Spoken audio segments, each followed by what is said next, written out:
Hello, hello, and welcome to season 3 of the Let's Talk Hair podcast. My name is Araz. I'm your host, fellow industry colorist of, I don't know, 20 something years. And I gotta say, I'm so proud of myself to get to season 3. When I embarked on this journey of podcasting, I was like, we'll kind of just see how it goes.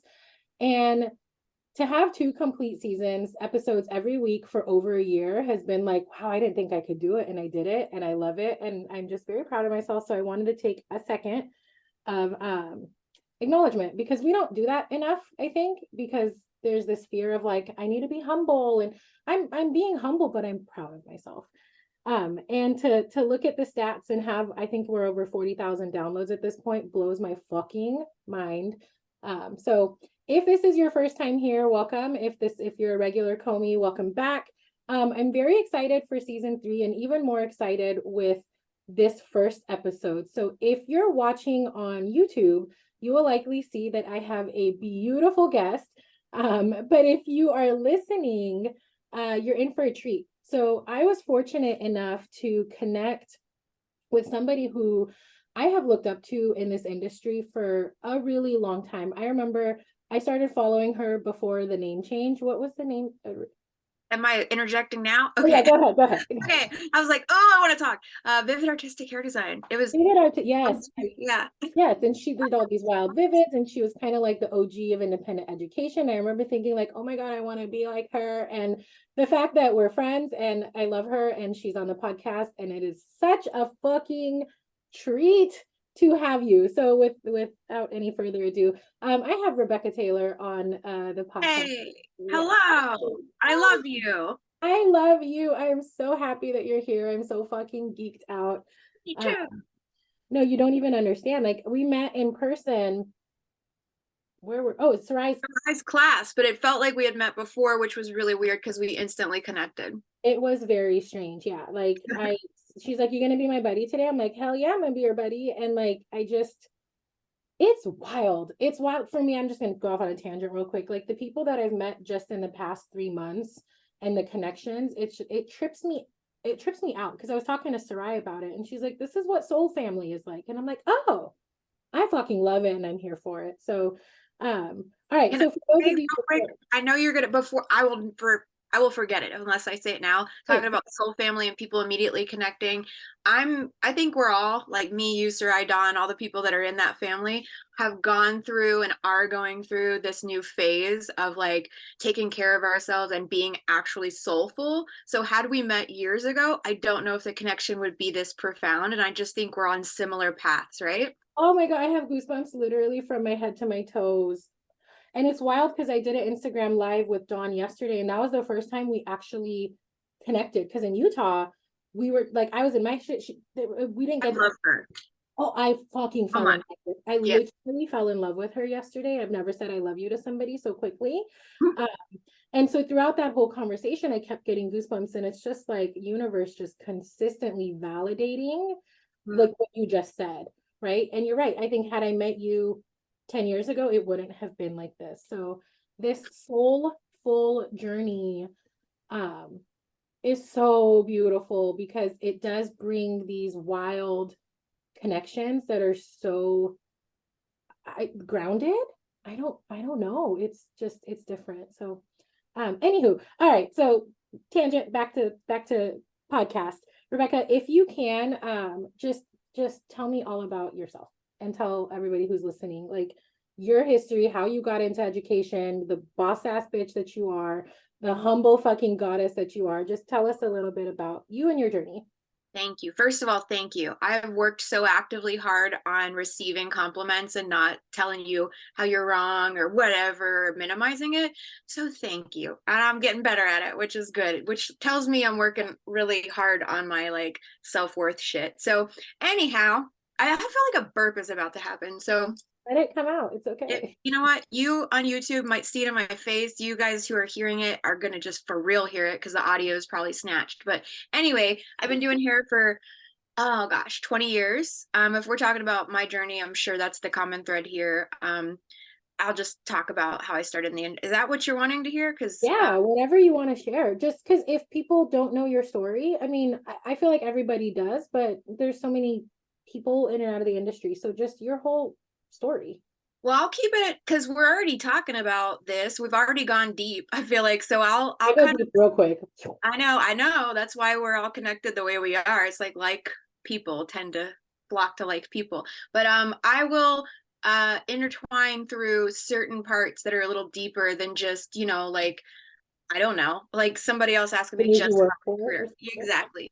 So I went to hair school when I was 24. I'm 40, I'll be 43 now. So it's been just about, I mean, it's right at 20 years. But when I went to hair school, it was not because this was gonna be, I don't know why I went. Honestly, I had a Pell Grant that was running out, and I didn't think I had the intelligence or aptitude. And how messed up is that? That I thought that that's the route to go at that time. I just thought it was quick, it'd be fun, and it's kind of weird and sad to admit that was my mindset that long ago. But I'm like, this is gonna be fast money. I don't know. I was kind of And like, easy. It's easy. Like hairdressers aren't that smart. I don't need to be intelligent. And then yeah. you're like, wait. So there was that piece to it, but also I've been doing like my own hair and my friends' hair and everybody around me's hair since I was like 13, 14, 15, getting manic panic, cutting hair, just whatever. I always loved the transformative power of hair, I guess, makeup, hair, fashion, like our image and what it can do for someone's self-esteem. So there was that. So I wasn't completely shallow, like fast money, I'm dumb, blah, blah, blah. But there was a part and a piece to that because this is where I'm going to go a little deep. My upbringing, single mom, didn't know my dad, homelessness, abuse, a lot of stuff I was running from. So I think at even that time, I was married at that time, but it was very tumultuous. And so I was like, this is my way out. This is my way out of my current situation, my current life, my past, my trauma. I don't know why, but it was like a last ditch effort for me to make something of myself because the Pell Grant was running out and I didn't have financial means to do this. So I was like, this is it. And so there, it's a little more nuanced than the first shit I mentioned.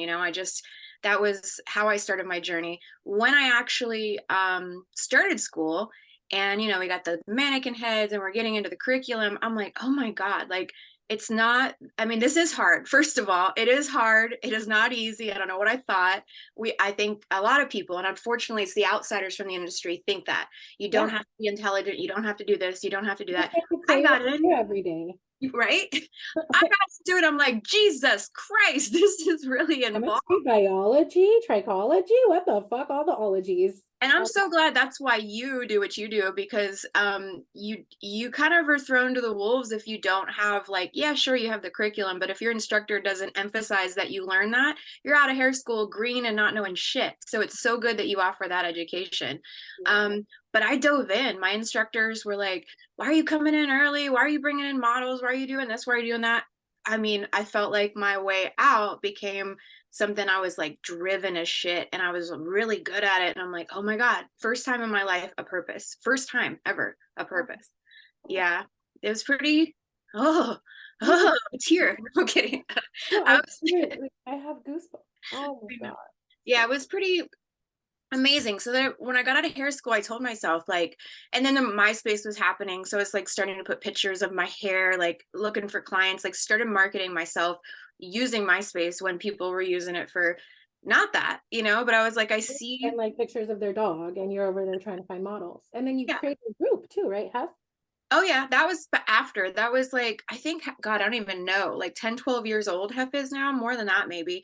But then MySpace went to Facebook. And then Facebook, you could do videos and you could like post more and do more. I'm like, okay, let's ramp this up. And then started Hairstylist Education Forum. oh, It that was Facebook. That was Yeah, on it was Facebook. Facebook. It's still old school. I mean, it's still it was a long time ago. But then as I moved on with my career, I started a Regis, so it was like humble beginnings, but that taught me to take everybody. Yeah, I had no choice, you know what I mean? So everybody that walked in, I learned everything. And I feel like that helped me, knowing what I know now. I'm like, I'm kind of glad that I got that type of education. I never assisted anybody. It was a lot of trial and error. It was a lot of like trying to my best to communicate with the clients so I could like pull out all the stops to give them what they wanted, since I was new and I didn't want to make mistakes and blah blah blah. And then from there I became an educator. 2 years, not even, I was like a year and a half out of hair school. I applied to be an educator for Joico. They flew me somewhere to audition. Such imposter syndrome, like, but I did it anyway. I was like, oh, I mean, I don't think it was just imposter syndrome, it was facts. I'm a year and a half out and now I want to be an educator. Like, bitch, what are you doing? No, So good for fucking you. Shit. well, I looking back, I'm like, okay, this is where it gets also deep as well. Like hindsight, we were talking about this before. Hindsight's 2020. And I mean, I'm just going through the motions, going through the motions. This was my survival. This was like, if I didn't make it in this career and get out of my situation, I think at that time I was going through my divorce. It was really messy, gnarly. I was drinking a lot. I threw my everything into work and I'm like, this will change my life. But also I wasn't working on my shit. Like stuff started, and this was the onset of it. It got so much worse. But this was like dealing with a divorce, drinking all the time. But like, oh, we won't deal with that. Let's just throw Let me just myself. work. Yeah, I'm gonna be an educator and fly all over the place because I'm Yep. half in and I know my shit. Of course. Yeah, Oh yeah. running from. Yes, ma'am. And so I think then my addiction to work started, in addition to like all kinds of other stuff.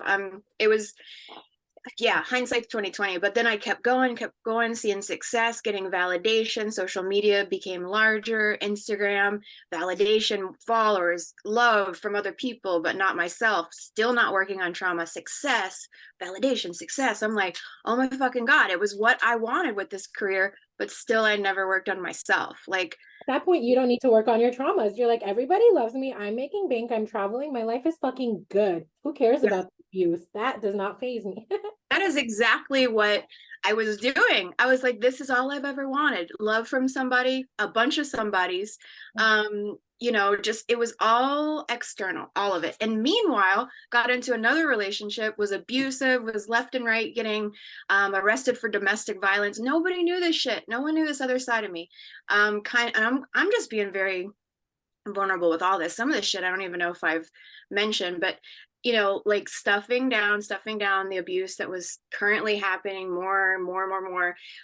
Started doing like opiates and pain pills. It started from a car wreck and an injury. I got some Loratabs. I'm like, this is working, but it ain't working anymore. Let me go stronger. So 2 years of that, got off of that myself, but I was just anesthetizing everything with work, substances. I'd smoked for 30 years. So just any unhealthy coping mechanism, overeating, you name it, I was doing it, but I was successful. So let me keep going. Let me keep going. And I'm sure we'll talk about more like pragmatic, good stuff too at a certain point. It's all good stuff though, because like I think one of the most important things as the evolution of us is to be able to look back in hindsight and see the truth of what was going on, because once you see that truth of it, and like I was dealing unhealthy coping mechanisms, I was avoiding, I was running, then there's awareness, right? There's that light bulb, that flashlight of awareness on it. So now that you have that awareness moving forward, you extract from that hindsight and apply to current situation. So in a massive way, in a life-changing, existential way. Like I'm so grateful it all happened. I know it sounds whack as shit, but all the bad things, all the abuse, and I know some people are like everything happens for it does, because it brought me to where I am now, and like how I value like even the little things, even the most mundane shit, like has taught me to be pretty flower, anything. Because yeah, but because when you're just moving at such a pace where it's just like on to the next thing, never deal with your shit. I mean, you have no idea. I'll speak for myself and probably a lot of individuals. What is it like to be present? What is it like to have 100% clarity and be present in the moment? Because it's kind of too painful. Well, Dawn and I were talking about that yesterday. So I want to bring up 2 points. One, when you're talking about you're grateful for all of it, I remember I was having a conversation with a friend, and I think I've shared this before, maybe I haven't. My mom passed away when I was 8, and she died in front of me. We were walking, and she literally dropped, seized, died. And it took years, and there's still trauma from that like comes up with certain situations. But I remember having a conversation with one of my friends, and I said, I'm so grateful for that moment that I experienced that. As painful as it was, I'm grateful for it. And this person looked at me like I was from Mars. Like, what do you mean? And I was like, no, I am, because had I not experienced that, it would never have put me on the journey to do work on myself, to discover all of these things. I would have just been like everybody else. And so I hear you when you say that. I see you when you say that. And it's not from a place of avoidance. It's truly from a place of like, I see how that happened for me. And And I you am. make peace. You're making peace with that traumatic thing that happened because of where you have moved on to. You know what I mean? Like, I don't think people that are healing and that are like in their evolutionary process, Can um, comprehend that.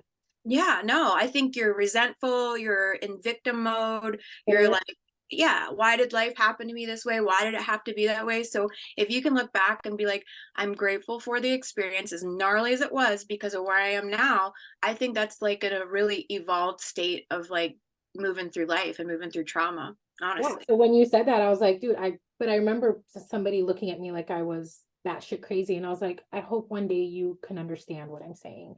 I'm not saying that I wish that it happened. I'm not saying that I'm like, yay, I watch, but like gratitude for this journey of the ups and downs.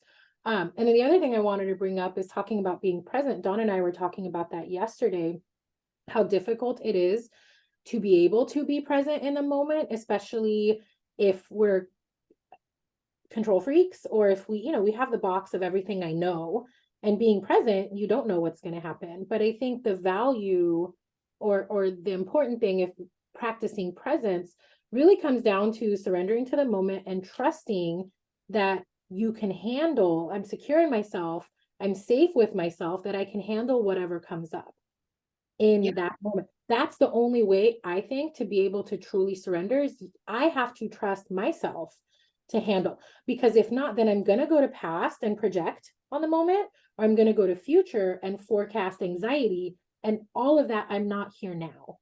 Yeah, and it takes some doing some initial work period for you to even be able to trust yourself. It has to take evidence that if you sit in the moment, you'll be safe. But if you've never experienced safety from really dealing with your shit, that first beginning part of your healing process is so scary. I will And tell you. I'm there now. I'll be honest, I'm there now. Like, I'm in the process of learning to trust myself, right? Like, I thought I did. And in certain situations, like in the salon, I Mhm. can be fully present with my client because I understand, I'm grounded. I know that whatever color correction I create or comes in, I can handle. Like, I practice it there. But in my personal life, it is a practice that I'm doing right now. And so it is hard, of like, I have to trust myself. And then when I do it successfully and I get through a moment of feeling and I get past it, I was like, oh, I can do this. Mhm. And so then I get to practice more. Like, you're being very transparent of like you're currently going through it, and we skip forward from what I was telling you to where we are now, but this is pertinent to what we're talking about. I'm 3 years sober, almost three. Is December 2nd, it'll be 3 years. I haven't been able to experience full safety in my body with myself with 100% clarity, nothing mind altering, and like figure out my identity even for the first time in my life, and all of that until probably like 2.5 years into my sobriety. So nothing prior to that. I thought I knew who I was. I thought I was moving through life in a good way, but I was like I said, always anesthetizing with this, that, and the other: food, work, substances, whatever it was.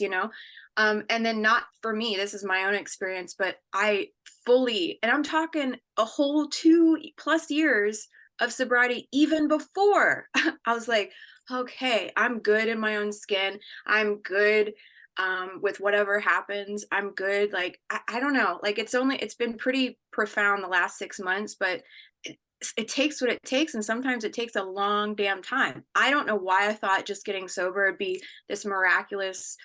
um no, it was very scary, very hard, unearthing every gnarly thing that I'd ever gone through, because my overeating started at 6 years old. So I was already starting to numb out bad feelings and bad situations that early. So when you go back that far and you have 30 to, something years of that coping mechanism, uh-huh. it doesn't change Yeah. over.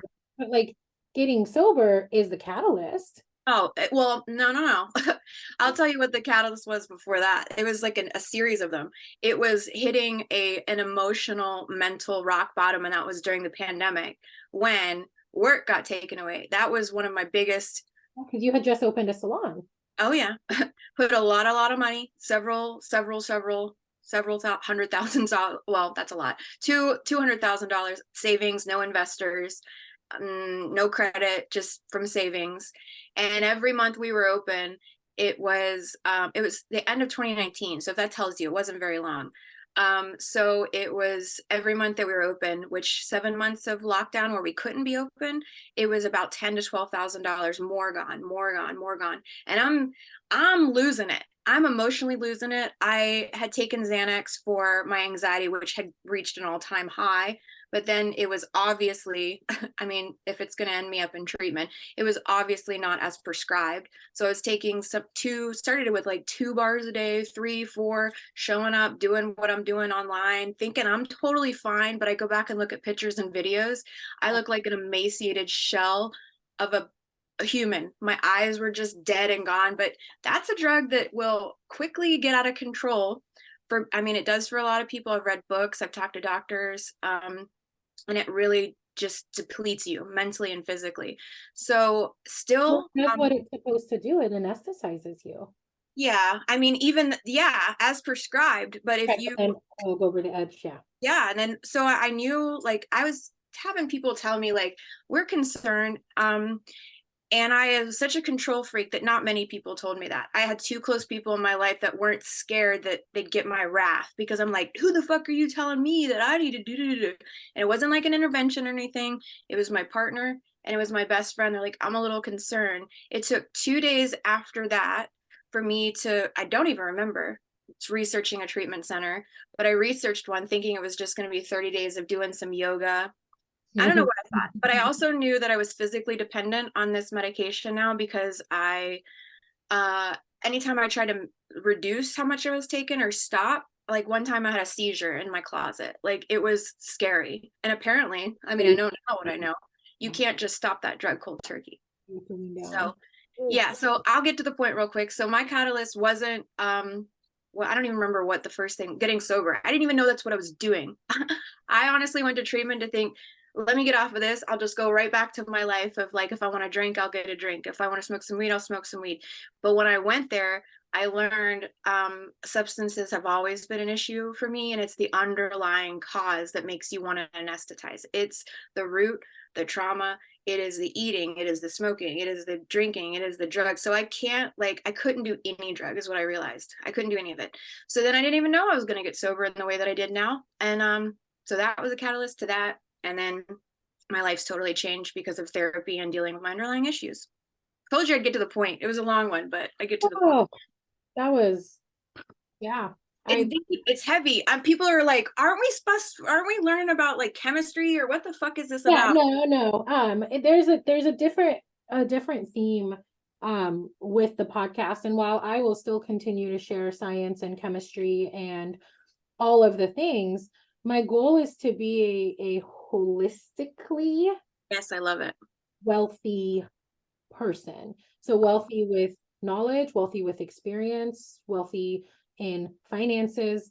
And so I think the podcast is a reflection of what I'm experiencing in my life, and there's a lot of growth, a lot of roller coaster happening, but a lot of beautiful growth. And so I will still talk about science and chemistry because that's my fucking jam, but also understanding healing and being soulful after being just go workaholic, anesthetizing, numbing, all of that will get you to what got me to a place where everything kind of fell, the pillars, right?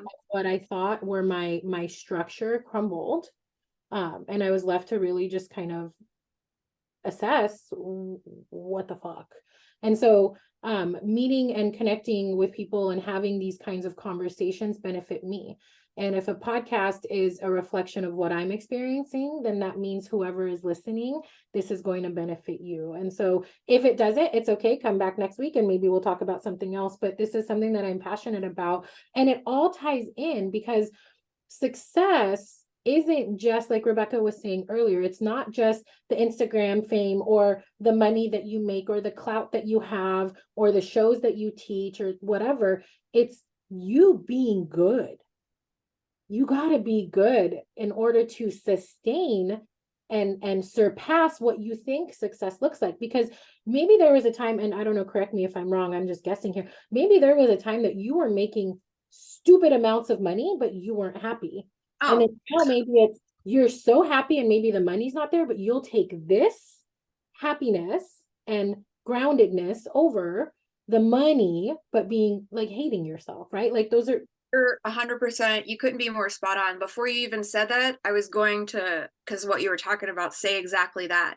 There were times in my connected, girl.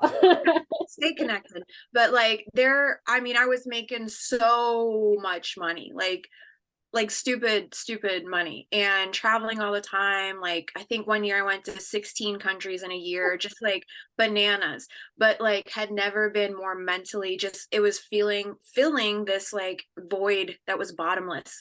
I'm like, oh, if I go here, if I get this money, if I do this. And I was pretty distraught by that, because this was what the younger me always wanted. This was what the younger me always worked for.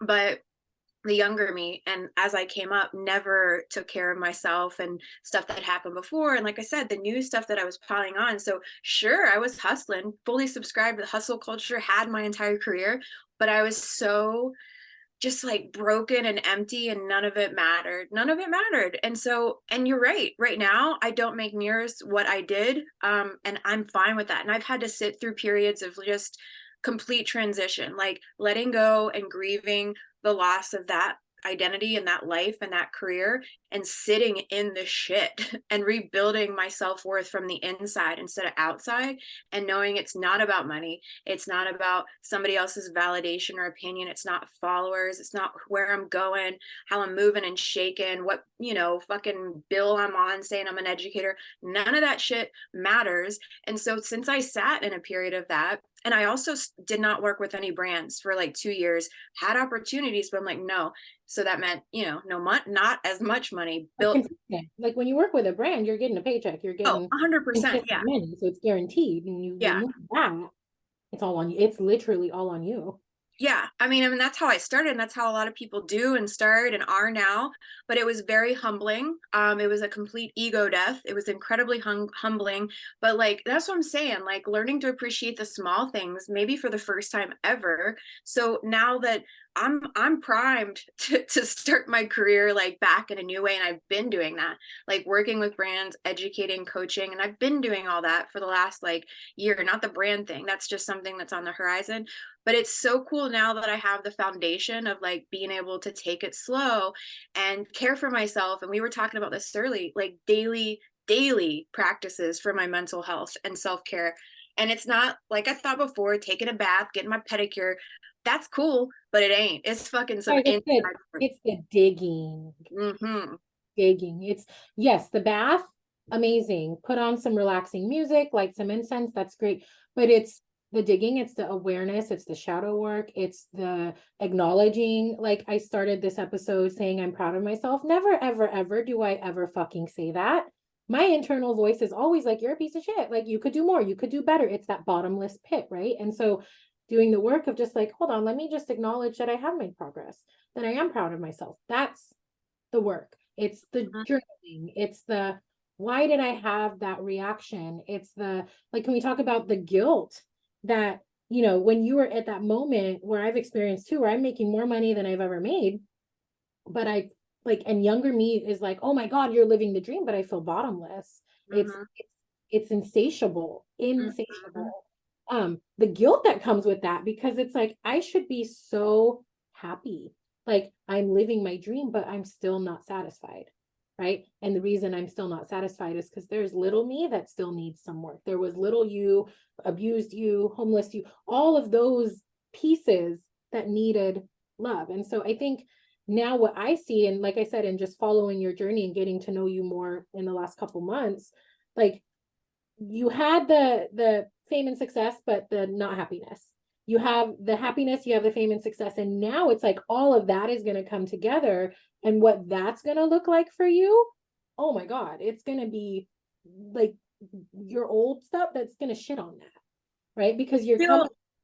I feel like that, what you said. It's like survival, cool shit, sure. Surviving though, like mentally and physically and everything. My nervous system was just in survival mode. I was getting shit done, doing the damn thing.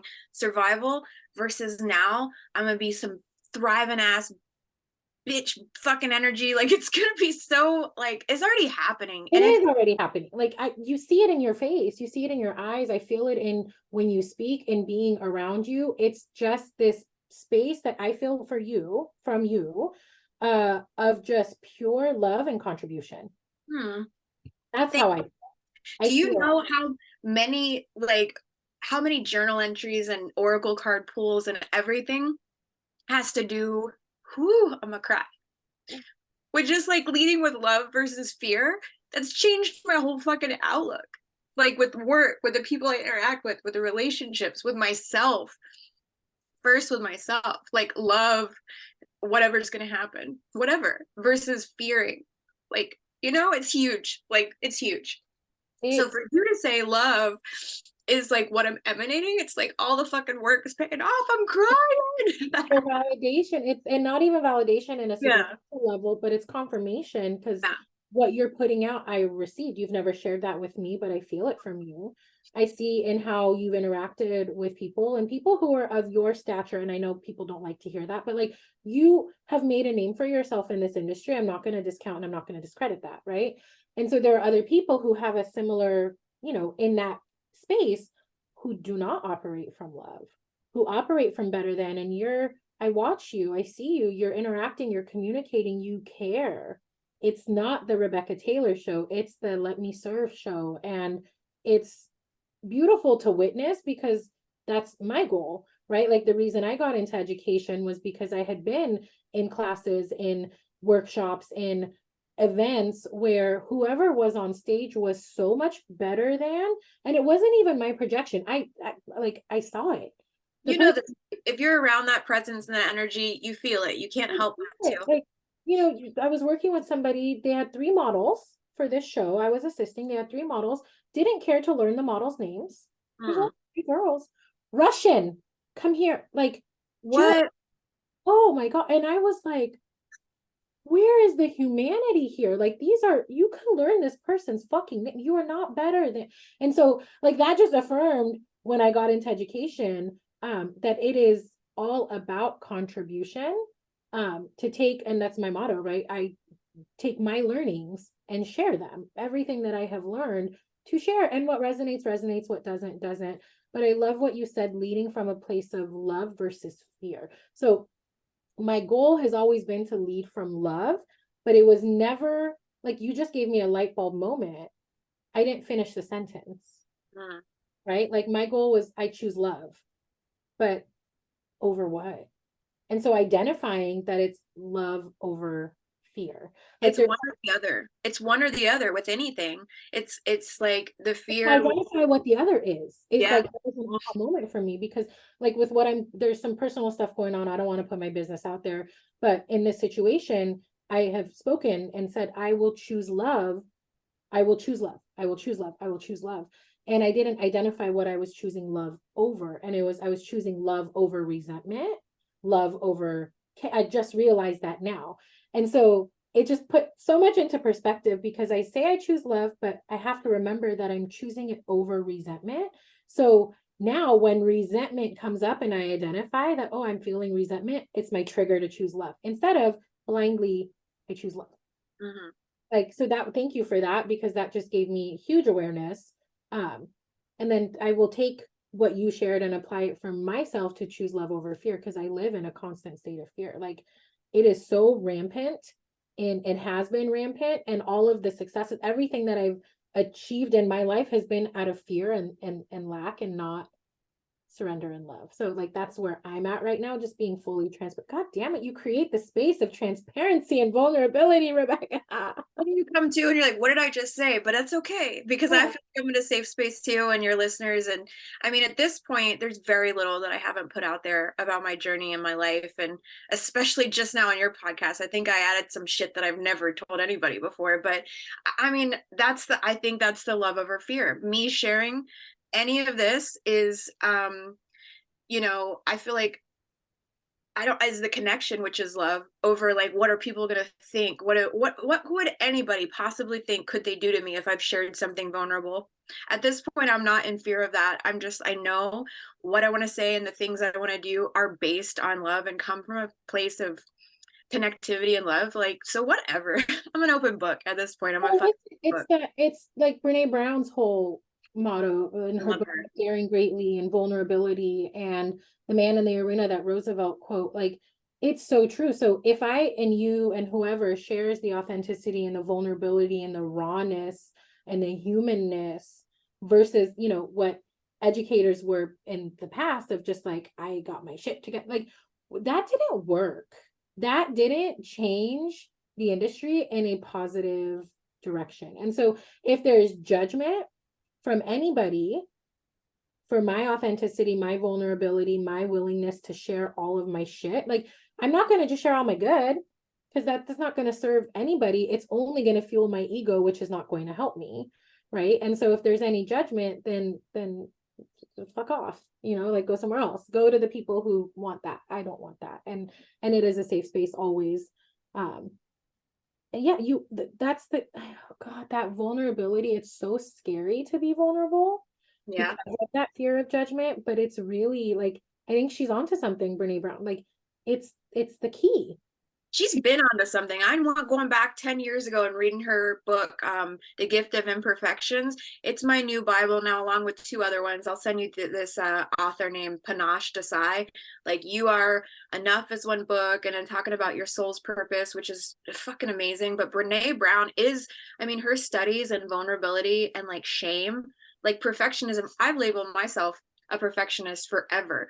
And that comes from little like shit that I was trying to, I don't know, little me shit, where I'm like, if I do this, then this will happen. So, but if I don't do this, I won't be accepted or loved or whatever. So that's carried with me to in my 40s. So, this ruffled my feathers when I read that she said perfectionism is just it's shame, it's fear of shame, it's shame, shame, shame.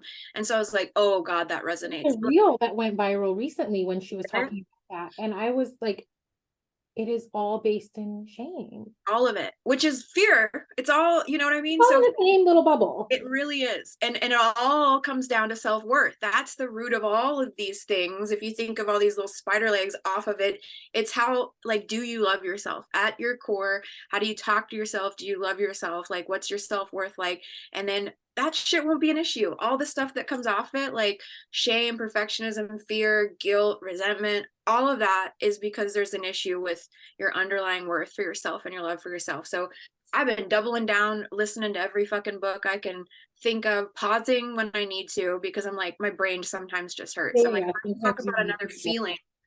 Yeah.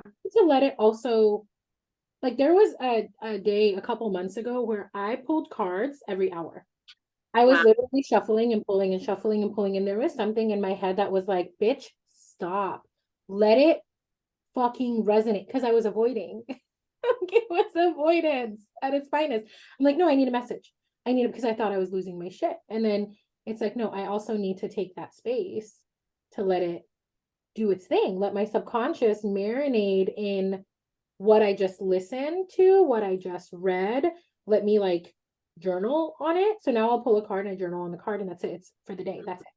Right? That's it. Me and Sarai were talking about this, like being an addictive personality type. She and I for sure are. I'll speak for us because we both, like, I know it and she confirmed it. But then we started getting on the healing, you too. So we can all relate. We started getting addicted to healing. So then it's counterproductive. It's not working. It's not resonating. You're not intentional. So like I started catching myself do that. And so I have my daily practices, but I'm like, if I'm chasing the dragon of bliss or whatever the hell good thing happened in my healing journey, I'm like, that ain't it. Like, I need to sit and feel and yeah, All of it. listen. Yeah. All of it. Yeah. I definitely have the addictive personality, which I'll be fully transparent. I've never done any kind of drugs because I know that about myself. I smoked weed, but I know that about myself. I've had food addiction. I'm definitely addicted to nicotine. I'm definitely addicted to dopamine highs. Um, and so you're right. There's this addiction that can come from healing because it feels so good, right? And Mhm. it's not shamed upon. It's like, oh my God, you're doing the work, but it's like, I'm not. I was. Yeah. There are times where I'm not, like I'm overdoing it instead of actually just like sitting with. That's why when I cried with Dawn this morning, like I cried. I let it happen, and then I moved on. Hmm. Moved on. Um, I've been feeling a cry coming up, just like I've caught the news a couple of times and I had to like limit myself. But this morning I caught it and there's some heavy shit going on. There's been heavy shit. So I feel like the last couple of days I felt sadness. So when I cried before, it was probably not even that. It was probably just some underlying thing I need to get out. So when I feel that, I'm not ashamed of my emotions anymore. I like allot myself time to do that. It wouldn't be typically on your podcast that I bawl, you know what I mean? you're on But the like, verge right now. I saw you kind of. oh, I know because it's underlying. And now before I would just stuff it, stuff it, stuff it. Like it's not all right to feel. It's never a good time. I'm doing someone's hair later, blah, blah, blah. But like I will now in my life. Like, and this, it builds up in so many different ways. It builds up with like, you know, your client said something fucked up to you, or you did hair bad. Now you're internalizing like how you're a shithead or whatever. So it just builds up in different ways. So it's societal stuff, you know, civil unrest, horrible things going on in the world. Then your client said something. Then this happened. Then somebody at the bank. Accumulation, and it Yeah. needs. So later, I already know this because of my schedule. I'm going to schedule like for myself a breath work sesh. I like usually just listen to something guided and I will bawl my face out. I will just whatever. I will bawl my ass off. There we go. And just let it all out. And like my nervous system can't hold on to stuff anymore. Now that I know what I know, I can't unknow it. No, So because you know that when you don't release it, like I know this, like every morning I feel called to just stretch, right? yeah. And I just put some music on and I just stretch my body. And when I don't, I feel very stiff. So when I stretch and I do all of that practice, it is a release because Mm-hmm. it has to come out, or it comes out in tears, or it comes out in laughter. But like you said, now you know what you know. If you don't let it out, it will cause dis-ease. Like that's the root of dis-ease. It's trapped shit that we're stuffing. This is not where I thought this podcast was gonna go, but I did. I did. I just did for some reason because of our conversation beforehand. And you were like, you texted me, you're like, oh, we're going to talk about independent education and your coaching and da da da. I'm like, cool story, bro. But I know some other shit's going to come out and it's going to be what it's going to be. oh God, I'm very much on this journey for real. Um, but all of it does tie into independent education. It does tie into the industry. Nice segue. It does. It all ties in because it goes back to what I was saying earlier about being just holistically wealthy in all areas. Um, and so I don't think, I know that I appreciate you sharing your vulnerability, you sharing your story. I think the more of us in, especially in our industry, but just across the fucking collective, if we step into fully expressing, it encourages other people to do the same. And that's where like collectively shift can happen. You know, when we're talking about all this civil unrest, all of the yuck, like it can shift, it can change, and that happens one by one, right? Like there's that starfish. Have you ever heard the starfish story about the kid on the beach? No. Enlighten I'm gonna butcher it, but I will share what I remember. So it's a story about this kid is on a beach and there's all these starfish that washed up into the beach, and the waves weren't coming and getting them. There was hundreds of starfish, and there's this little boy who's taking them one by one and putting them in the ocean, one by one, putting them in the ocean. And this old man walks up to the kid, says, "What are you doing?" And he's like, "I'm starfish. I'm saving the starfish. They're gonna die." And the old man goes, "Well, there's hundreds of them. You can't possibly save all of them." And he goes, "But I can save this one." And he puts it in. "And I can save this one." And he puts it in. And so I think by each person standing up and standing in their vulnerability and their truth and expressing their journey one by one, it will eventually everybody will. Does that make sense? Like, It does. And if I'm not talking to, I mean, when I share my story and with what you share in your podcast, I don't know about you, but you probably don't want to appeal to the masses and the mainstream. Whoever needs to hear your message will hear it, and it'll resonate and it'll impact. Like when I coach people, or even my any of it, literally anything I use my voice for now, the right people will resonate. And I'm not worried about the people that think I'm crazy or loud or I'm sharing too much or I'm broken, whatever possible negative perception that I'm not here for them. So like what? it's really them, and they're projecting their shit on you anyway. So it's like, here's the mirror, baby. Like, take a look. It's you.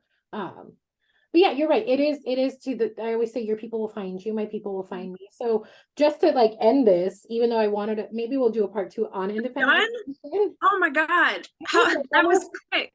That was a quick hour. Yeah. I want to bring you back if you are open to that. Awesome. And I do want to talk about a little bit more about independent education, but I want to end this with what we were talking about, like when your people will find you, your community, your soul family, your just the people that you fucking vibe with. So if you are going and considering, getting into the education field, just know that like even with your clients, worry about who is in your sphere of influence. It's not about the masses. You don't want all of the clients. You don't want all of the students. You don't want all of the companies to work with. You don't like there's a beauty in finding who resonates with you and then having relation with those people, because when there isn't the resonation and you're just doing it out of fear or force, or like I have to work with this brand because there's no other option, or I have to work with this educator because like when it's forced, it doesn't flow, and you don't get to extract what you need from it because it's forced. So there's a beauty in surrender of what's meant for me is going to find me, who I'm meant for, they're going to find me. And you're not being your authentic self if you're trying to shift and mold yourself to appeal to everyone. It feels so much better as an educator, as a stylist behind the chair, as a speaker, as a coach, if you just know what you know and that feels good and authentic and you share that, then it just feels good for you as the creator, like for you as the person making the thing and sharing the thing. If you don't worry about like having to appeal to every single person, the judgment will be less, the fear will be less, the perfectionism will be less, your aversion to showing up and sharing what you've got, all of that will be reduced if you just stand in your like 100% authenticity, and whatever it is and you're good at and you have to share, that is what it is. So just now the next part is like opening your mouth and letting it out. So it's a whole nother thing. I think a part 2 would be very appropriate. It's about being in full integrity. And I'll share a quick story. When I started taking on teaching science and chemistry, this was like 10 years ago, and then I brought it back again 6 years ago. And 4 years ago, I signed up for a coaching course thing on, how to be a better public speaker and how to package and present what you're. Anyways, long story short, the person who was facilitating this course, I had a coaching session with, and I was explaining to this person, I teach science and I teach chemistry and I make it fun, but people don't know that they need it. And straight up, he told me, he's like, you need to find another niche. If you're trying to make a lot of money, like you're pushing a snowball uphill, you're trying to sell something to people who don't want it. And I looked at him, I said, thank you very much for that. And I hung up and I was like, fuck you. This is where I know I'm supposed to be. And I could have, and he's right. Maybe if I had done a 6-figure stylist course, I probably would have made so much money. But like that wasn't a dozen though. If I'm being honest, that shit's a dime a dozen, and that's not authentic to you. And like he's wrong. He's not right. Well, I agreed with that. But like I could have in that moment been like, oh my God, I need to change everything. And I did think about it for like a minute. It's like, what am I doing? I am selling something and I'm teaching something and I'm providing something people don't want. But I had to go back to, no, it's my calling. This is where I excel. I know it. It resonates how I teach it. I have to stand by that. And I see now, more and more people are open to it. And I'm like, I'm so glad I did not listen to that motherfucker, because he doesn't know me. He's looking at big picture. right? On you want to make money. It's not about making money. It's about me being in integrity and my people finding me. Exactly. And then what we said originally about like, okay, you change your niche, you do something that's not authentic, it feels really gross. Yeah, you get the money because you're appealing to people that will, whatever, like more money. But then you get the money and you get that success, but you feel empty because you didn't listen to what you're calling, your purpose. So it all just goes back to that originally. Love over fear. Mm-hmm. Love for yourself, integrity for yourself over the fear of they're not going to like it. It's not going to appeal to a lot of people. People are going to judge me. I've been judged. Oh my God, all day. You have too, all day. Oh well. Yep. I'm in the arena. So Our faces are going to get dirty, yeah, but read the Roosevelt quote, guys. Read that Roosevelt quote. Rebecca, I want you to send me those books. But I am going to close it out because we are just looping in on about an hour. I feel like I could talk to you for ever. I will see you on Monday. So I know, I'm excited. We continued.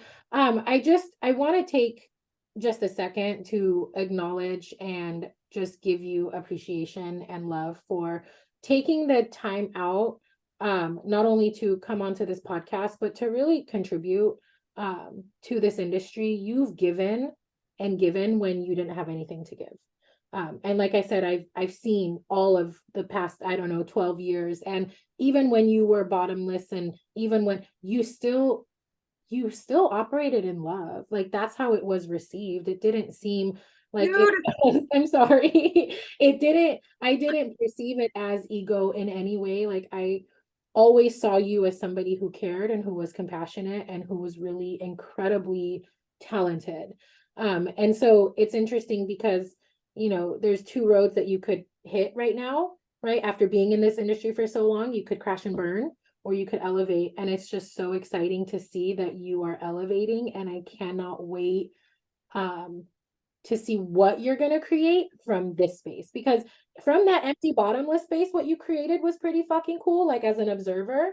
So to come whole, like I'm just mind blown at you and your presence and your beauty and your love. And so I just want to say, I see you and thank you. I appreciate you and I love you. I love you too. Thank you. I think I'm just maybe going to be the cockroach of the industry. I'm just going to be resilient and I'm going to I love you then. weathering all the storms. Is there something better than a cockroach? I don't know, but they're built to last. I will say that. And so are you, absolutely. So I wouldn't say you're a cockroach. I think you're just an eternally beautiful light in this industry. So thank you to your parents for bringing you into this space. I love you. I love you too. Thank you, my friend. Bye, everybody. I'll put your handle and stuff on the. I haven't done a podcast in a month. I'm like, wait, how do I end it? I don't remember. Until next time, guys. Thank you. Thank you, Rebecca. Bye. Are we leaving? Bye.